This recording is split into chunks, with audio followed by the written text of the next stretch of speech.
নমস্কার বন্ধুরা, আজকে চলে এলাম একটা নতুন রেসিপি নিয়ে। আজকে বানাবো সর্ষে রুই। এখানে 600 গ্রাম রুই মাছ নিয়ে নিয়েছি। এবার এটাকে ম্যারিনেট করে নেবো। প্রথমে দেবো নুন, এবার দেবো গুঁড়ো হলুদ, এবার দেবো 1 চামচ সর্ষের তেল। মাছগুলোকে ভালোভাবে মেখে নেবো, মেখে 10 মিনিট ম্যারিনেট অবস্থায় রেখে দেবো।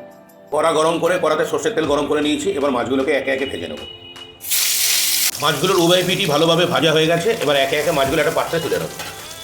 মাছটা ভাজতে ভাজতেই সর্ষের পেস্টটা বানিয়ে নেবো। প্রথমে দেবো 6 চামচ সাদা সর্ষে, 2 চামচ কালো সর্ষে, এখানে সাদা সর্ষে থেকে কালো সর্ষেটা একটু কম হবে, 1 চামচ পোস্ত, 50 গ্রাম মতো নারকেল টুকরো করা, এটা নারকেল কুড়িও আপনারা দিতে পারেন, আর ঝালের জন্য কাঁচা লঙ্কা, আর দেবো সামান্য সর্ষের তেল, আর দেবো খানিকটা জল দিয়ে এটাকে মিনিট 5 মতো ভেজানো অবস্থায় রেখে তারপর এর একটা স্মুথ পেস্ট বানিয়ে নেবো।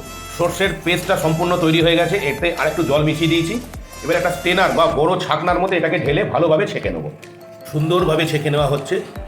সর্ষের খোসা সম্পূর্ণ থেকে যাবে স্টেনারেই, এবং নারকেলের টুকরো। এবার মাছের ঝোল তৈরির প্রসেসিংয়ে যাব।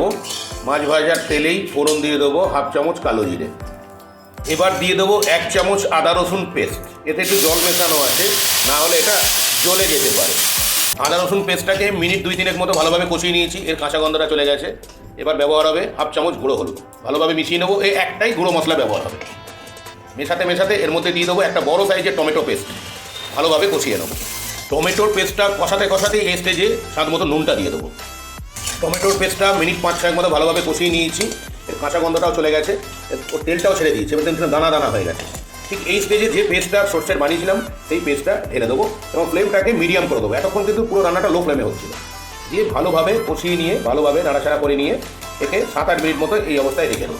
রান্না হতে থাকবে এবং এর মধ্যে কিছু টমেটোর টুকরো যোগ করে দেবো গার্নিশের জন্য। এটা 7-8 মিনিট রান্না হতে থাকবে। ঝোলটাকে 7-8 মিনিট মতো ফুটিয়ে নিয়েছি। এবার এই স্টেজে ভেজে রাখা মাছগুলো সম্পূর্ণ দিয়ে দেবো। ভালোভাবে মিশিয়ে নেবো। যদি আপনারা একটু ঝোল ঝোল খেতে চান তাহলে এর মধ্যে জল মেশাতে পারেন, কিন্তু আমি এতে কোনো জল মেশাবো না। মাছটাকে 3-4 মিনিট হতে দেবো। এতে কী হয়, গ্রেভির সম্পূর্ণ টেস্টটা মাছের মধ্যে চলে যাবে। আমাদের সর্ষে রুই অলমোস্ট রেডি। সবশেষে গার্নিশের জন্য দিয়ে দেবো চেরা কাঁচা লঙ্কা। মাছসহ ঝোলটাকে মিনিট 3-4 মতো ফুটিয়ে নিয়েছি। আমাদের সর্ষে রুই সম্পূর্ণ তৈরি। দেখুন কত সুন্দর হয়েছে, দেখতেও সুন্দর হয়েছে, খেতেও খুব সুন্দর। আপনাদের কাছে অনুরোধ, আপনারা ঠিক এই পদ্ধতিতে বানান, বানিয়ে খান, খুব ভালো লাগবে। এবং ভালো লাগলে অবশ্যই কিন্তু আমাকে কমেন্টসে জানাবেন। এবং যারা যারা আমার ভিডিও দেখছেন সবার কাছে আমার একান্ত অনুরোধ, প্লিজ আমার চ্যানেলটাকে সাবস্ক্রাইব করে দেবেন।